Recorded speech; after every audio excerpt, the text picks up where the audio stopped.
And before that, it was off of Stonehenge off Stonehenge. Wolfeboro. So in those situations, what was done was a petition was done. Public Works looked at it. We came up with a cost estimate, and we did all the work in-house. So we were using the model that we do to do road upgrades. So in fact, we got the wetland permit. We got the we bid out the paving and the reclaiming and gravel, but did a lot of the work.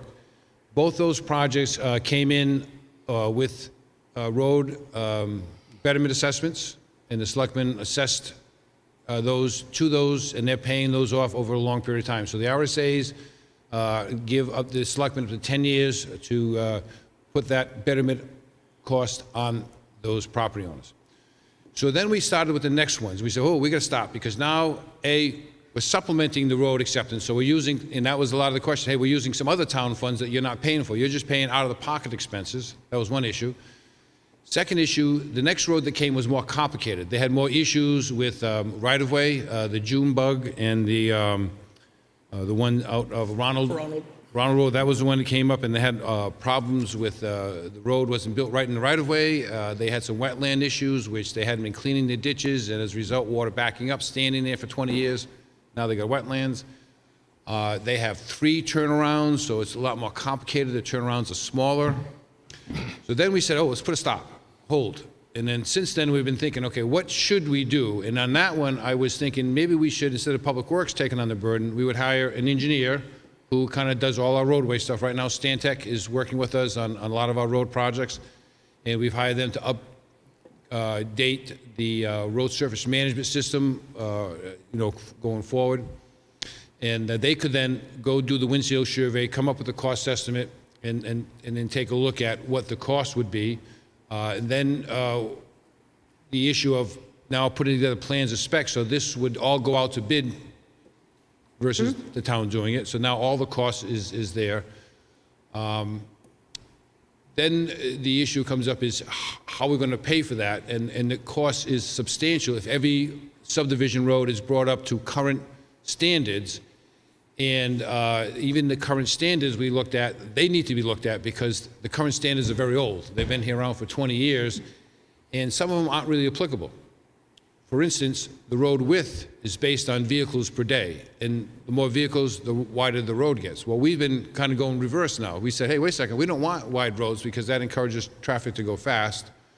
So we've actually looked on even some major roads, North Wolfeboro Road, when we shrunk that to 19 feet with 2-foot shoulders. Other roads, 20 feet with 2-foot shoulders.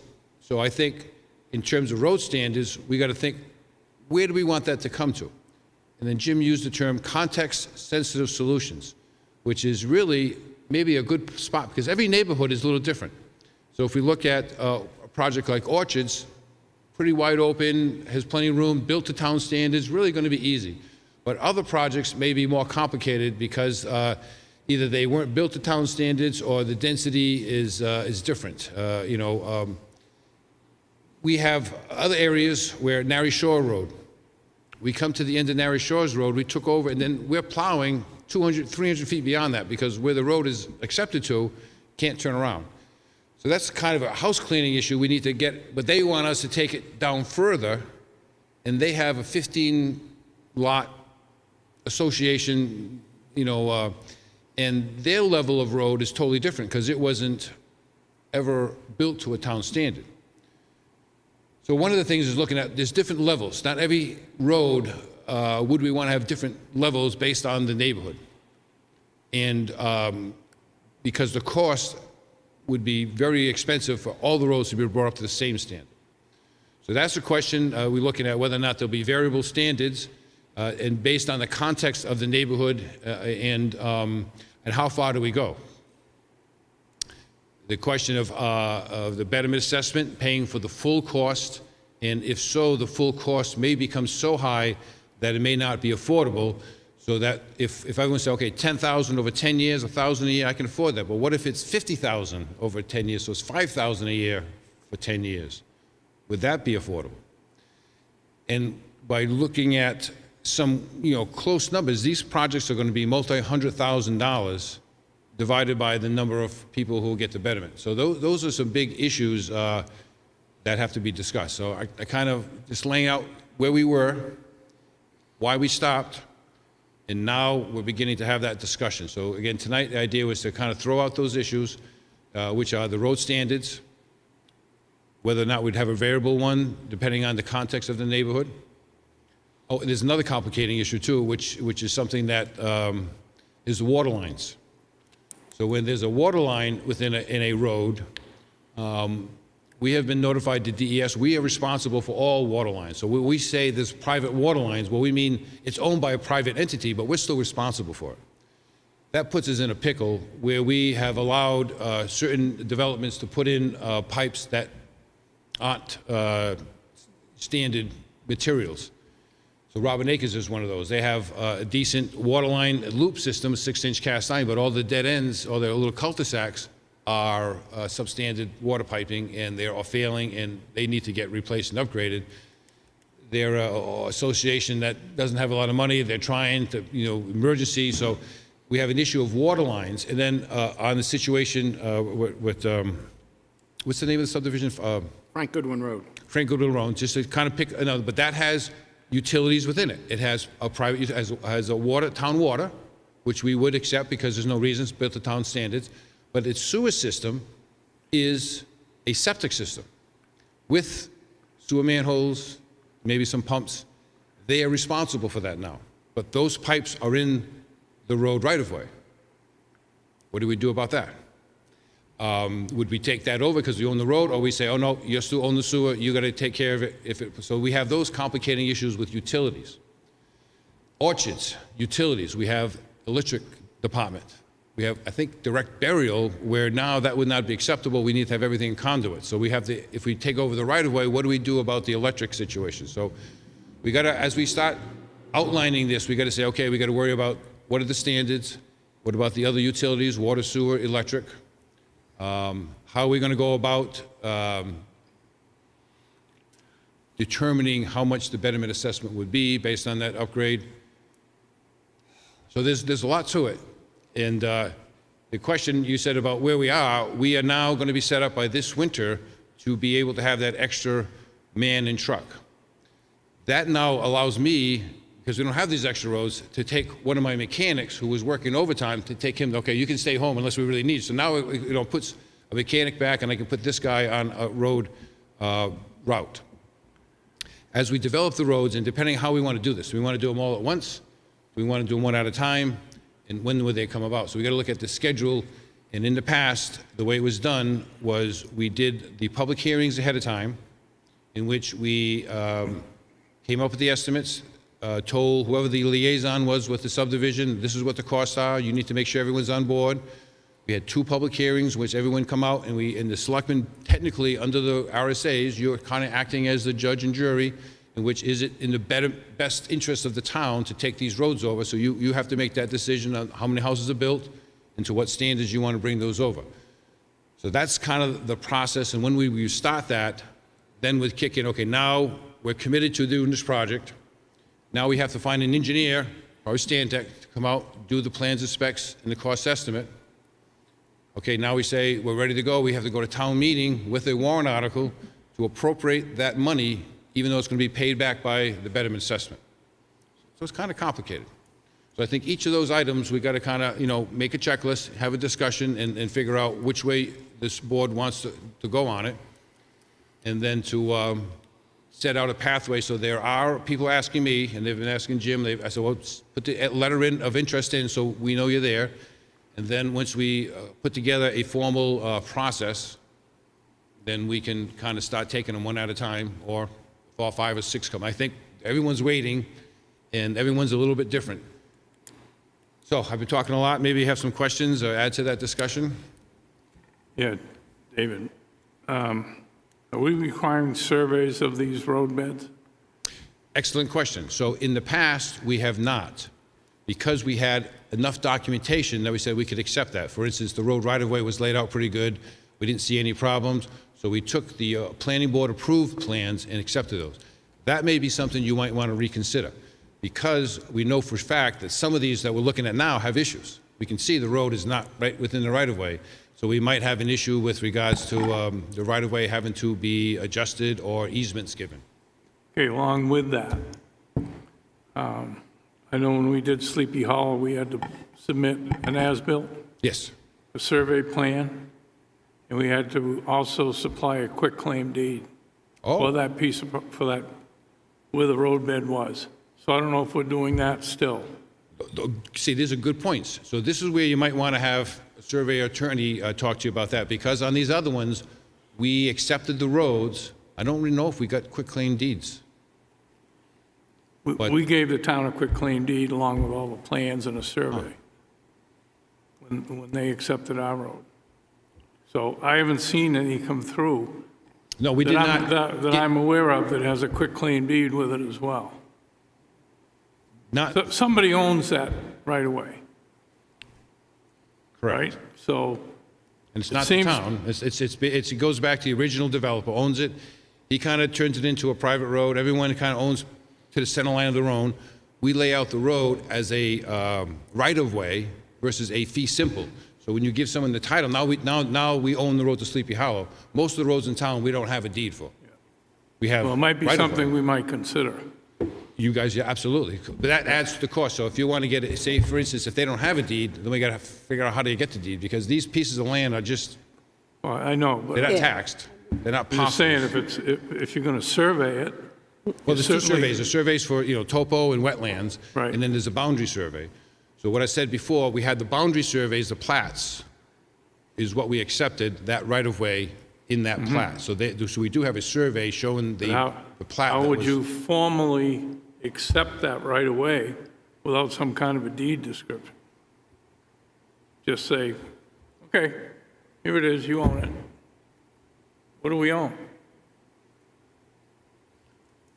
We own the survey? Again, we own nothing. What we've done in the past is we've taken a right-of-way. So we've taken the responsibility to upgrade and maintain the right-of-way as shown on the approved planning board plan. that's So we fine. have a document. You're going one level more, which could be good, but what that's going to create is more survey work, more issues to be Well, resolved. I would think it would be more for some of the latest subdivisions. In other words, ones that are 5 years old, 10 years old maybe, would have all that information. I'm not sure, but, I don't know if we had, We can I check. can't remember any subdivisions in the last 15 years of Well, I know that, significance. but I'm These are all just- 20, 30 years old. It's like Yeah. when you guys were kids building these. yeah, we were, weren't we? Kids, yeah. Ryan has a question, I think. So I'll be speaking just for knowledge base on my subdivision. So for ours, the property lines for my property and all the properties in the neighborhood stop. And then we have the roadway, which is 22 feet wide, and we have an easement on each side of the roadway before the property lines start for each individual owner in the neighborhood. So ours might be a little bit different. So all these private things are going to be laid out different. So technically, our roadway is right now common property owned by the entire subdivision. So that's a little bit different than where you own to the middle of the road and you grant an easement to each property owner as you have a But street. again, the question of ownership of roads, so you're exactly right. So yours was developed under a different set of rules and has utilities, so that's totally different, and that's good to understand that. When we talk about the road itself, when you do there's not a tax map associated. No one's paying taxes on the road. So when we say who owns the road, well, the town doesn't have a deed. No one has a deed to it. So it goes back to, I think, the town has a right-of-way to cross the road.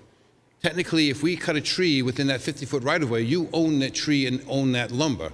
We need to cut it down because we need to maintain the right-of-way. That's how I understand the So rules. what would happen in our situation, where the road is right now owned by the entire association? If the town came in and took over the roads, then how would... I like to keep things simple. I think this is a question for lawyers, so I got to be careful. Make sure you're talking to an engineer, so I like to keep things simple. Correct. So what I would do is lay out a right-of-way.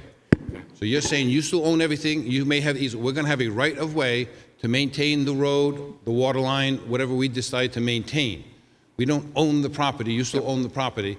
But again, I think it's really a question for a town attorney. We should really have that assistance. Absolutely, we should have a town attorney, and we should, I would like to see some deeds and stuff. One of the things that we've run into as a town more than anything else is that we didn't take things over clearly with all the documents. So we're where we are today. Fieldstone down the way, the road wasn't put in the right spot. They were going to have to do all sorts of things. So we have problems with those planning board plans. They're not accurate on where they are. So we're going to have to address that. It would be nice to have laid out, if we took them this way, these are the criteria. If we did this, when you have a place like Brian's has, that's how. When you have one that's like Dave's where there's a quick, how do you do that? Because to me, right now, it's a lot of words without having anything to compare one to another and get a clear understanding of what the issues will be with each one. We've always asked roads to come up to town standards. So if we're going to change the standards, we better get that done before we take anything over, because I hate in the middle of this all of a sudden to say, no, we're not going to ask you to bring it up to town standards. We've done that for years. So that's where I am.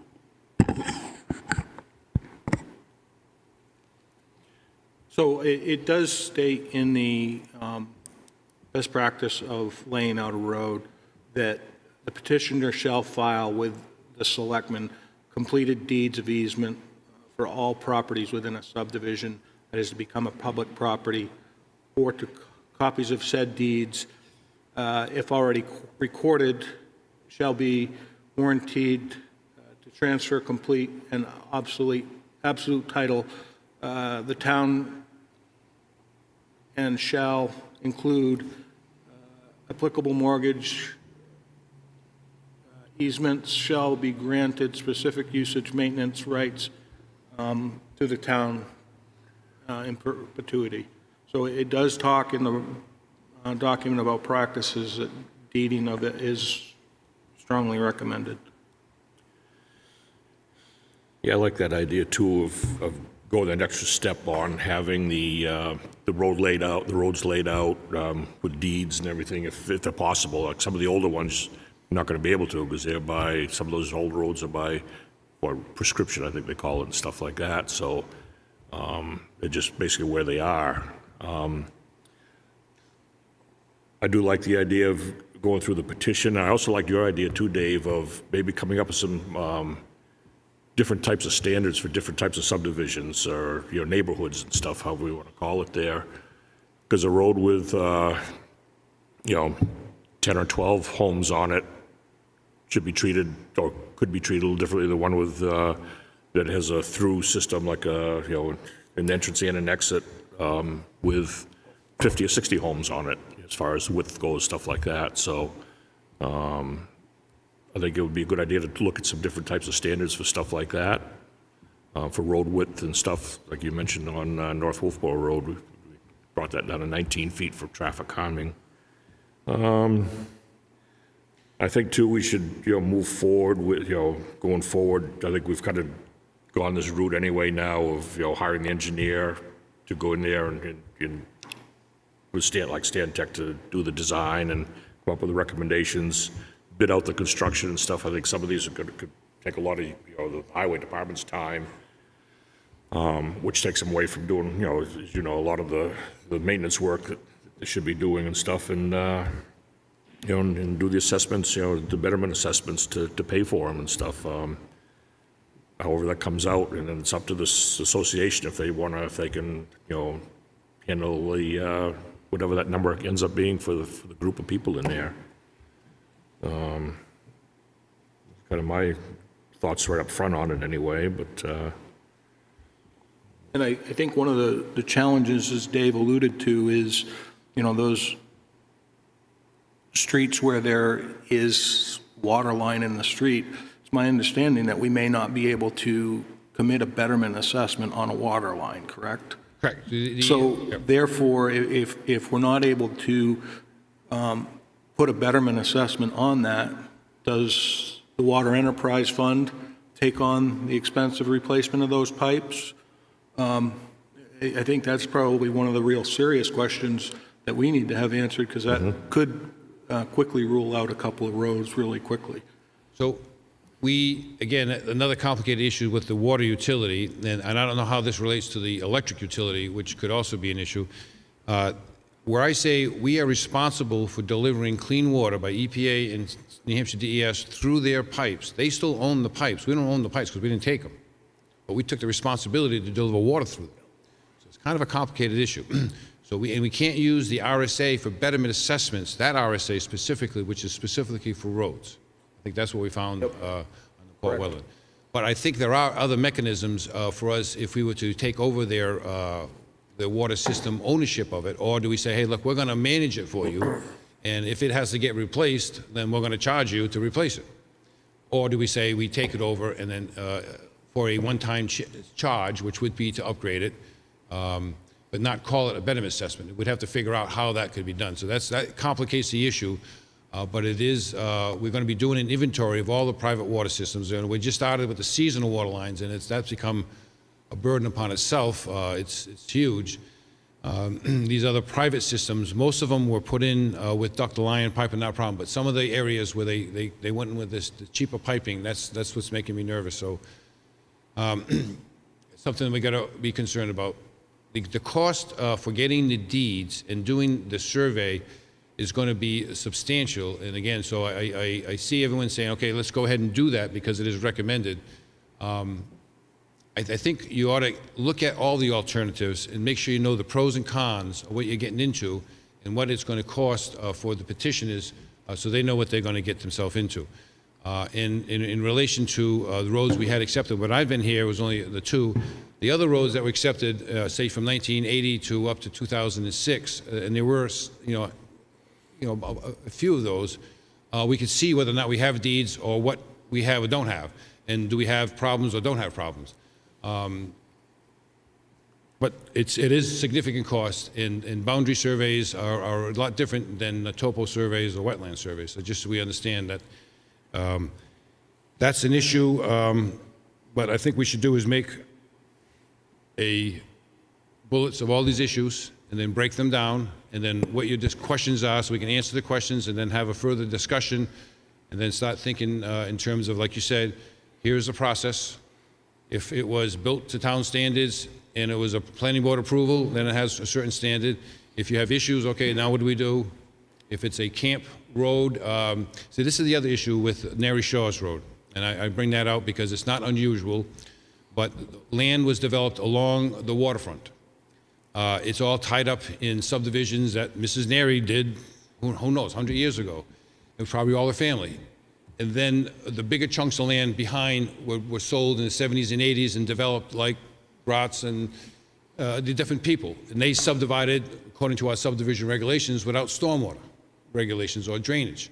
So what we're seeing now is that development that was approved, say on Port Wetland, is now having these negative impacts on the lower roads. So Nary Shores was all approved with big condominiums, with big septic systems and town water. We got to a certain point and we said, okay, we accepted the road to a point where a culvert is. It's crazy. So we now can't turn around there, so we plow down the private road. The private road now has been bought by an owner, so that road is owned. There's 15 houses, some of them bajillionaire houses, some just regular houses. For us to get fire equipment there, or safety or emergency ambulances, and or to make sure that we're protecting Winter Harbor, which is our big issue, we're now saying, how do we help these people do what they want to do, yet what liability and burden does the town go with that? We've taken steps in terms of Whitegate Lane. We're looking at working on private property with grants and trying to help them because of the Port Wetland subdivision above. Port Wetland is Winter Haven and Port Wetland Association. So we are now looking at trying to protect the lake through drainage. Then we got to look at protecting our people by making sure the right-of-ways are safe. Not that we have to take everything over, but I think the town should provide guidance to a camp road or a lake road? How do we make sure an ambulance can get down there? How do we make sure when Joe Blow buys the old cottage that was beautiful, then he wants to put in his $10 million house? Construction vehicles got to get in there. Now we got to worry about middle of the winter storm. How do we get, someone's having a heart attack, how do we get those people in and out of those roads? It's a big question, but it's one that's got to get discussed because we have as many private roads as we have public roads. And a lot of them are not in good shape. Well, I guess I go back to the thing, you've got category A roads, has da-da-da-da-da underneath it. Then you go B, there's another category, C, D, E. So we have an idea and what would be the pros and cons of doing A, B, and C method on those. Without that, these are just words for me, you know, and my family has a house on a private road, Camp Road. It's been that way for years. We can get things down. Isn't that kind of what you take a responsibility when you build and buy a house on a place like that? Correct. And the town can't go back after permitting all those things and try to figure out what we need to do today to bring them up to, quote, today's standards. So, you know, if it's working, they're not asking us to take it over. If we're not plowing, you have plowing down there. I don't see we need to get involved with that right now. I think we have enough on the developed roads in the subdivisions. So the issue of environmental issues with comes to stormwater and the issues with public safety, we don't want to address. Not right here. We're dealing with roads here. To me, you got 10,000 things flying all over the place as we're trying to narrow. I thought we were here to what roads do we want to accept, not drainage, not private road safety, that we were looking at subdivision roads and how we were going to accept subdivision roads. Is that, I mean, all I have is a piece of paper here with names written. I have no direction about what this was going to be today or what we were going to talk about, you know, and Do you so. recall us having meetings years previous? Hey, Dave, this is what I got in terms of what we're going to talk Yeah, today. understood, Linda. And, you know, at this point, you know, where Dave and I are really struggling is the process to take on these roads. Honestly, a lot of it, I think, is going to be very cost prohibitive for a lot of these roads based on the betterment assessment to bring them to town standards. That's why we kind of wanted to come in front of you and talk about different options, you know, and at the end of the day, yeah, we're not ready to be able to evaluate these roads and take them on because we feel that it really requires bringing on that third party to evaluate it and make a recommendation to us how to adopt it. And it's certainly a challenge, but I think, you know, we're between a rock and a hard place on this one. You know, we went to the voters, asked them to give us some manpower so that we could consider taking on additional roads because we were getting a lot of input. We've had a couple of these people come to us, and there is absolutely no way we can take on their road because it's nowhere near close to the standard. There are some other ones that we could probably get the road to the standard, but we're never going to get the water line to the standard. You know, I think right now all we're looking for is a little bit of guidance from you, the board, as to where we can go with this, because we are challenged. Another question. Most of the subdivisions, I would say probably in the last 20 years, maybe here, the planning board asks for a amount of money to cover the expenses of building the roads and all that kind of stuff. They actually have them post a bond. They post a bond. Now, once the roads and everything are done, and they're approved by whoever, whether it's you or... Now, maybe the planning board engineer. What I'm saying, you must have to give the planning board some input that the roads were built according to... Planning board is in charge of all that, so they are a separate entity So that once- does what they want. Once they sign off Yep, that bond can be released, yep. they're saying that that road system and that project has been built to their specification, Yep. right? So it's telling you, or us, or the town, that that subdivision was built according to the plans, and now you should take it over. No, there's two separate issues. Okay, but that's what I'm saying. Well, you said We two at the need- same time, so I'd say no, you can't add the two in one sentence. But we can check if somebody comes in and say their subdivision, they want you to accept the roads, want us to accept the roads, Okay, that's different. right? Okay? But the bond hasn't been released yet. So that would send up a red flag, right? No, you see, you're mixing two things up. I think you got to stop with the planning board activities. And even Joe Santoro keeps says, oh, I got approved. You get approval of a subdivision approval. You got approval to go Right. build it, and you had to build it to a certain standard. And the planning board's responsibility is to make sure you built it to that standard, and they hire an engineer, and when it's done, they say, okay, you've met that standard, we release your bond. Doesn't mean it's a town road. It just meant you built it to town standards. It has been, what I observed, it has been our town practice to only accept the roads after the roads are then developed to at least 2/3 or 3/4 percentage. So when Dick Hammer was doing a lot of the roads, he's the one that came before I was here, and got a lot of these roads accepted, there was a certain density requirement. Right. That's not in the rules and regs. It was, hey, we're not going to take a road over, there's only one house out there, because it didn't meet the public benefit. Yep. So if everyone's built out, okay, but now the road doesn't meet standards because it's worn out, it's 20 years old, or it's 30 years old. Or, which is the biggest issue, when these roads were done, when Kurt Pike was here, it was a different approval. We found through lawsuits that we thought roads were built a certain way, and they were not built a certain way. So we got to be dealing with, okay, the road is what it is, so we now have to, we can say the plat is good, the two roads we took over, hey, they built the road in the middle of the road, drainage is where it's supposed to be, it just needed to get resurfaced, and pipes had to get replaced, ditching, just cleaned it up. So that was the simple ones, but now we get the complicated ones. And all these questions come in on these complicated ones. So the issue is not, the planning board does not accept town roads. No, I'm not saying that. I guess what I'm saying is that should be one of the questions on this list or checklist or whatever that we have to accept a certain subdivision. Has the planning board released the bond? Yes or no? Just a simple question. Well- It would tell me that somebody had to look at it, either the planning board or somebody, to say that those roads were built according to the plans that they have. Winnipesaukee Drive is the classic case. That was signed off Yeah. back 25 years ago that it met town standards. Now, 20 years later, we realize it didn't make town standards. So I'm not sure that holds a lot.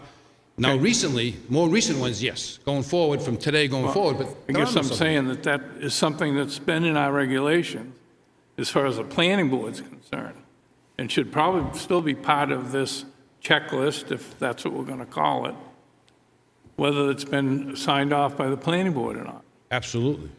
Yes, that's a good I point. just think it's an Yep. important No, question. I think that's a good point. We as should go part back of in. this whole thing. We should find the files, but a lot of these are, again, 30, 40-year-olds. No question about that, David. All I'm saying is it should be a yes or no question. Right. And then even more complicated is, for instance, Ambrose, which is a big, often near Hemlock. So Ambrose would links in with Hemlock, so that would make it easier for us to plow.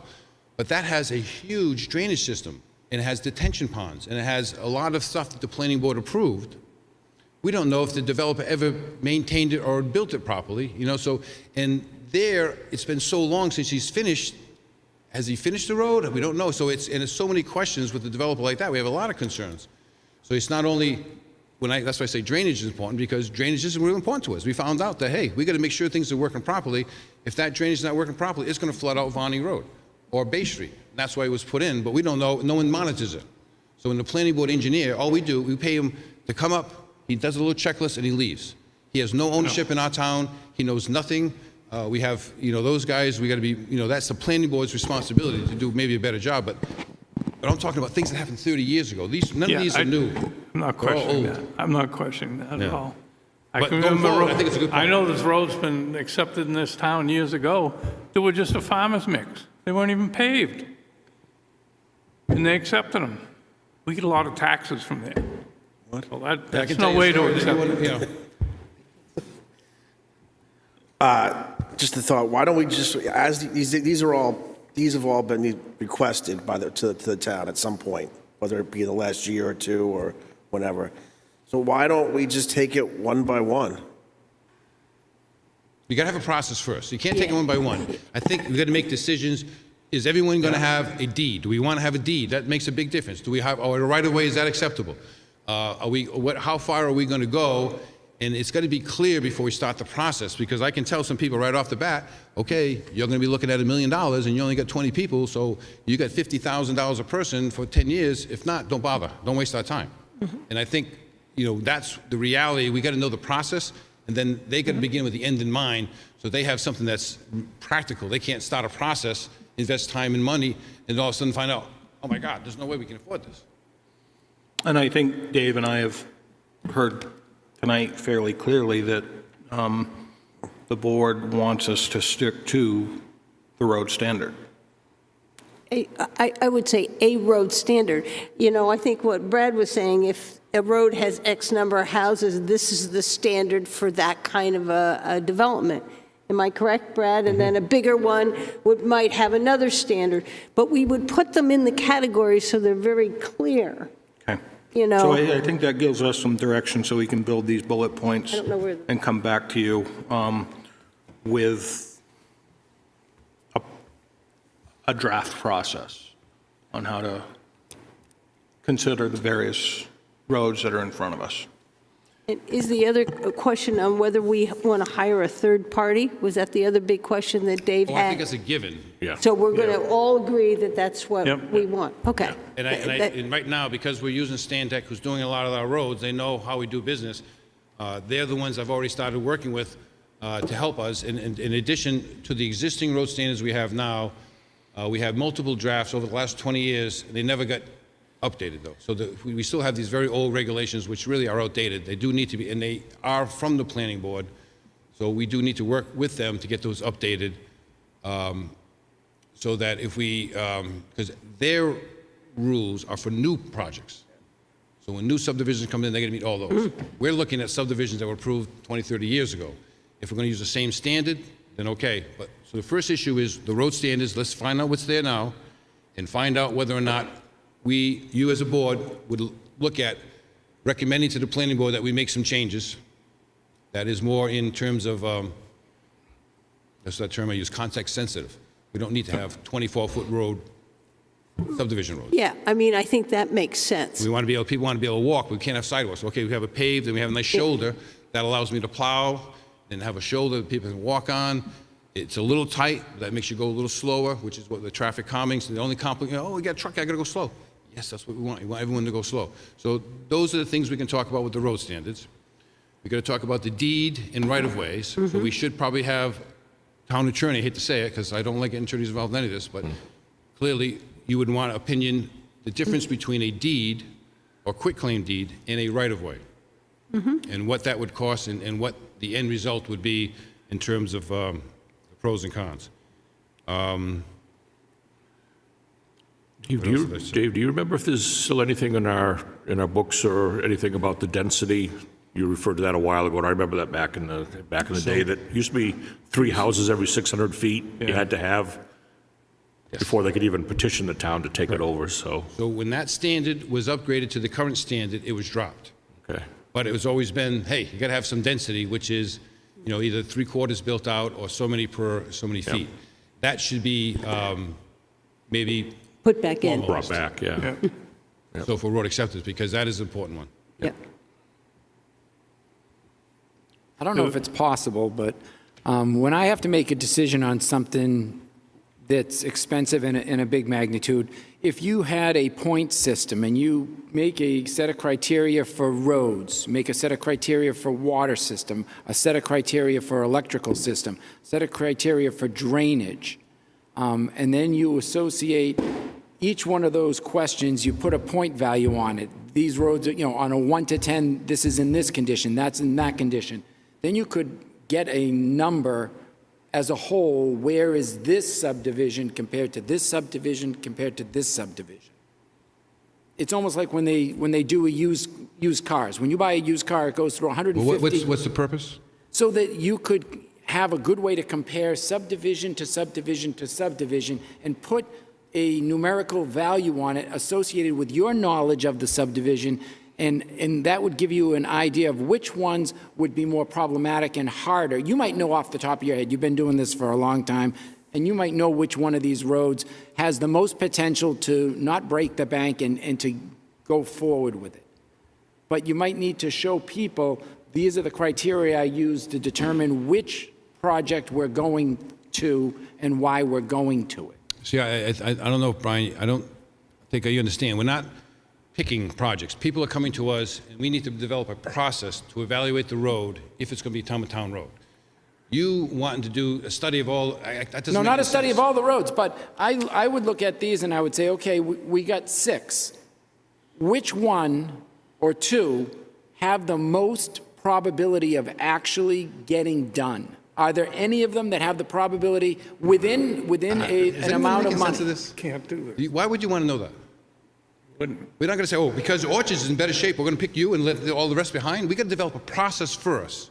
That's And correct, part of but the process is, you know, what we talked about, scoring where they are now. You know, we have a scoring system, say, for roads, and that includes drainage, the PCI.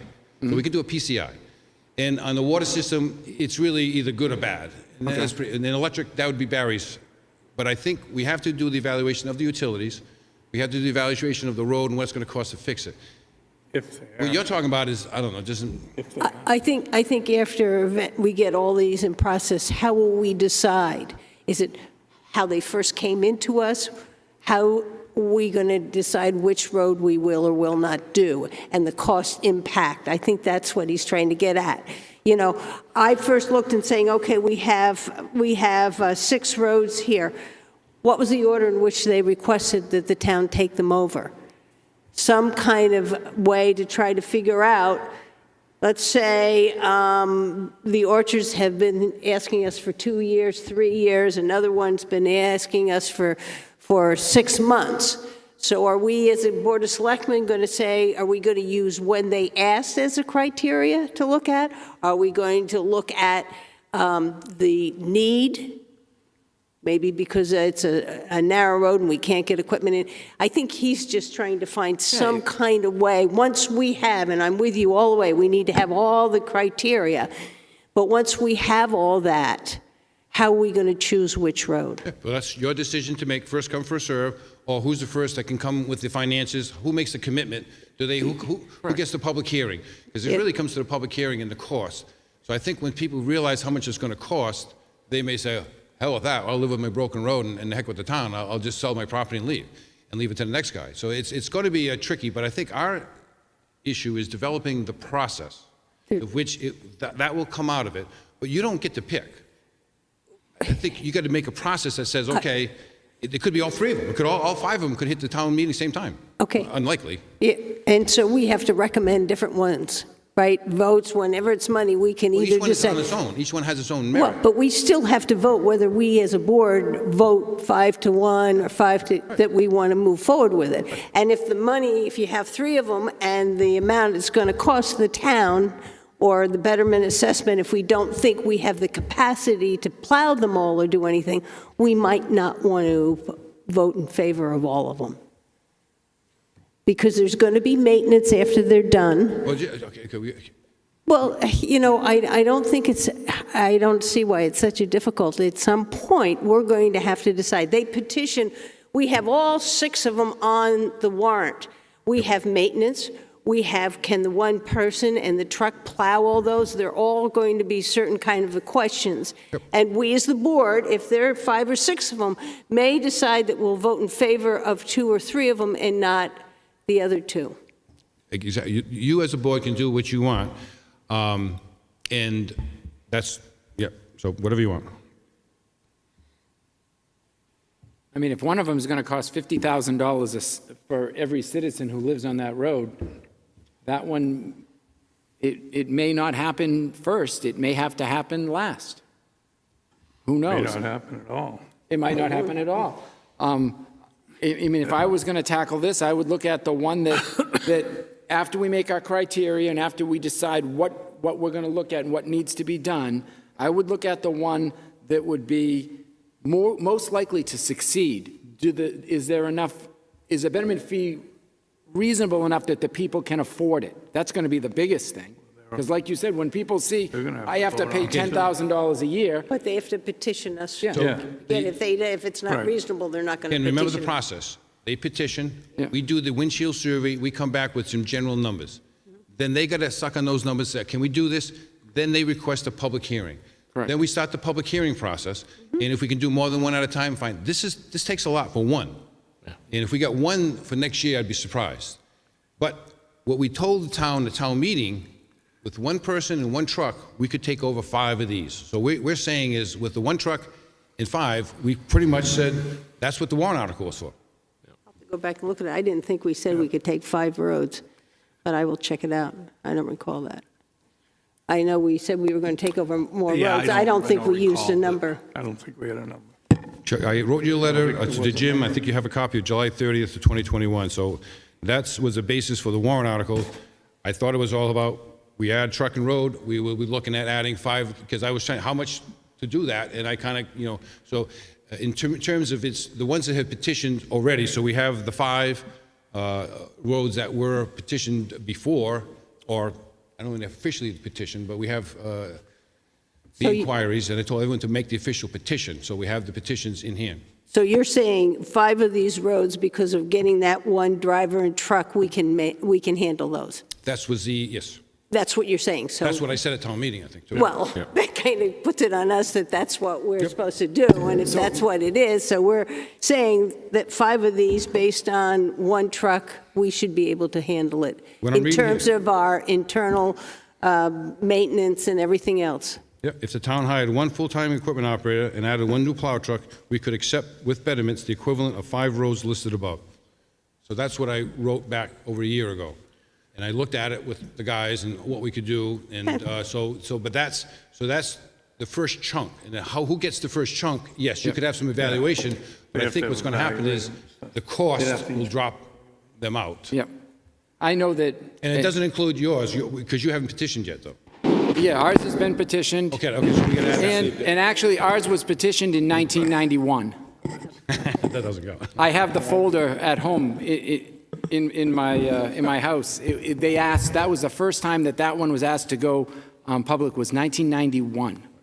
But that doesn't count anymore. So that's like Joe's he had a petition too. That, didn't succeed. So now you got to start with today. Yeah. And so if you don't have a petition, that's within the last year.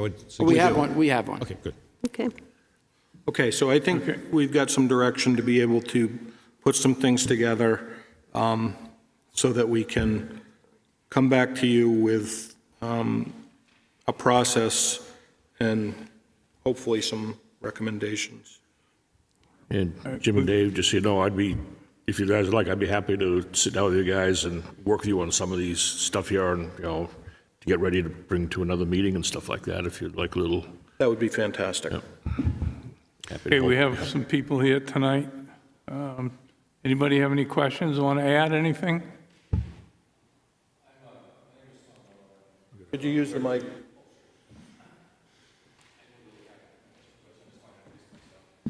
My name is Tom Miller. I live at 32 Jason's Way. I spoke to Joe. I just became the interim treasurer. So, yeah. And so I'm just trying to get up to speed with everything. And I understand the complications, and I know Joe's did his back in the 80s, I believe, the roads, if I recall. And he said he did them, I know you've heard this, he's done them to what the town said at that time. And we've been having a guy for the last few years, several years, I guess, John, that's been doing the plowing for us and kind of does the little circle. I don't know if you've been there, there's a little circle there and there's grass. And so I'm just trying to understand. I'm a numbers guy too. I'm a CPA, so I'm listening to the numbers and trying to figure out what's going on. I know it's always cost. So if there's anything that we can do, I could do, or our associate could do to help the process with information, because I don't know really anything about all the water pipes and that. We do have water and electric and cable, which is great. But if there's anything you need from us that I could give you, I'd be welcome to help. So, That's all. Thank you. Do you have any questions? I'd like to Ready? respond, just, if you can, tomorrow, call my office, I get your name and number and email address, so I can have a connection with you. Interesting, because, for example, water line's in good shape, we flush the hydrants now, electric, I think, is in conduits, okay. Problem there, drainage, it's a mess. So the drainage did not conform to the subdivision approval, even though the road was built properly, the drainage does not. And how that's all working out, so that's an interesting issue on that one. But that road is actually in pretty good shape, so that wouldn't, may only need an overlay versus, where Junebug might need a whole rebuild. So that's where the... And that was one of the ones as well where the bond was released, correct? Yes, all the bonds were released. The only ones that I don't think would be Ambrose. I think that's the only one where the bond hasn't been released yet, and may have. I just don't know, but he hasn't finished his work Yeah, there yet. that's something you're going to have Tavis look at. No, I think everything we talked about are all good things we can have on the checklist, and we need to develop further. So we'll try to get back to you in 30 days or so. Ambrose isn't even on our list. Is that something? No. No, okay. No. We'll try to get something back to you in 30 days for further input. Anybody have any other questions here as far as the selectmen? Do you? No, you all set? Okay. I don't know if it's appropriate, but just an update on Pleasant Valley Road. Is anyone interested, or do you want to know what's going on? Sure, I No, kind of like to we're figure not out what's all going on. interested in it. Well, Only some. I am writing a letter to Jim on the details, and as you know, escalation continues to hurt us with regards to fuel and asphalt.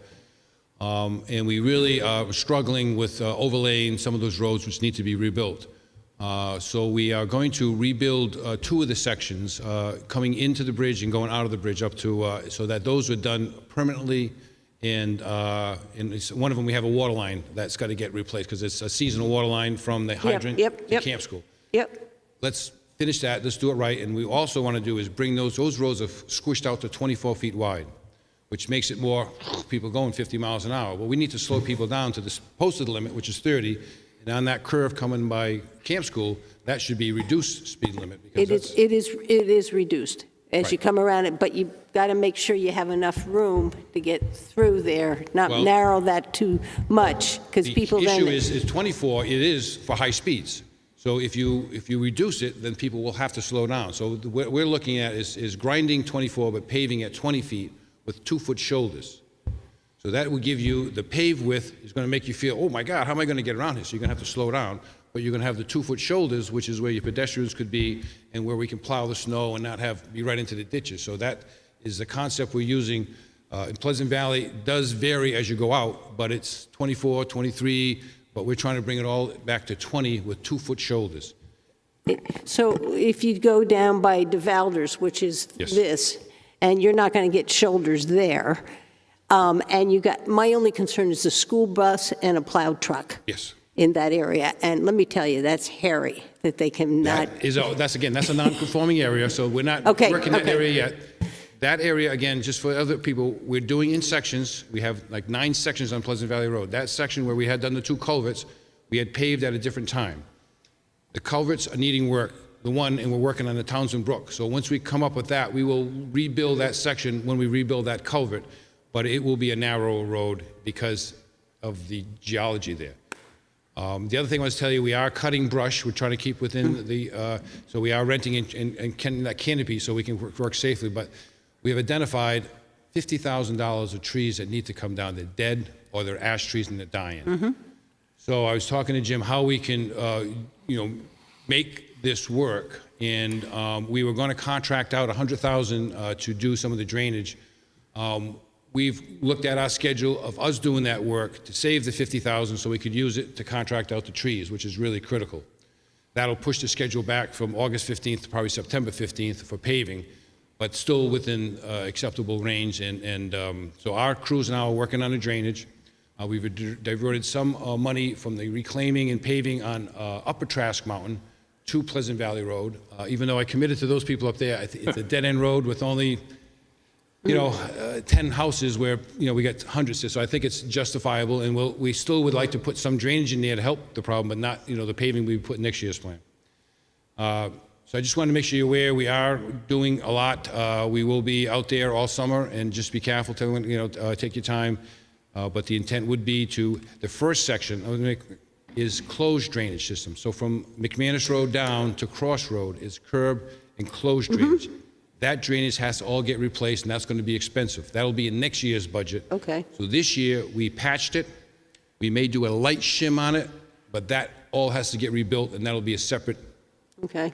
But I think the drainage can last another year or two, so that'll be in the CIP for next year, as will the Deval the Farm section and further out.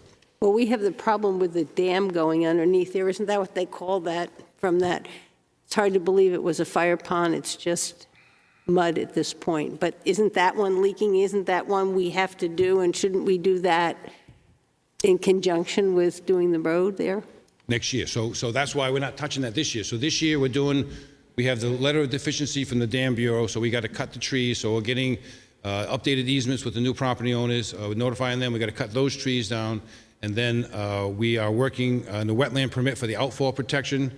And then the dredging of the pond, we're working with DeValder. And the fixing of the leaking of the dam is with Quantum Consultants. So that project will continue into engineering next year and permitting. So whether or not we'll have that fix, I'm trying to, No, that was It's a just complicated needed issue. to be done if we were going to do the roads. Yeah, And I was yeah. sure, and we hadn't talked about that in a Yeah, while. so we're coordinating that. The other thing also you'll see in next year's budget, we're doing base paving this year, so we'll be coming back for topping these sections. So in the end, we will be spending quite a bit of money. Right now, what you authorized with the ARPA money is what I'm staying within that budget and the 1.3 million that was authorized at town meeting. So those two budgets, I'm finagling, doing everything I can to get as much done as possible, which means using some of our town crews. And again, just delaying a little more. So if anyone asks, still working on it, but it's I going will. on. Again, I figured it'd be. Well, you're working, that's all they care. They see you working. Well, they're happy we patched the potholes. I said, well, that's only the beginning. That's just because it'll all come back. So hopefully we'll get it done, but it'll be in sections. And Okay, I think thank they'll you. be happy. Any questions? Thanks, here? Dave. Okay, it's now 5 after 6. I'll adjourn the meeting. Somebody want to make a motion? So moved. Second. All those in favor? Aye. We are adjourned.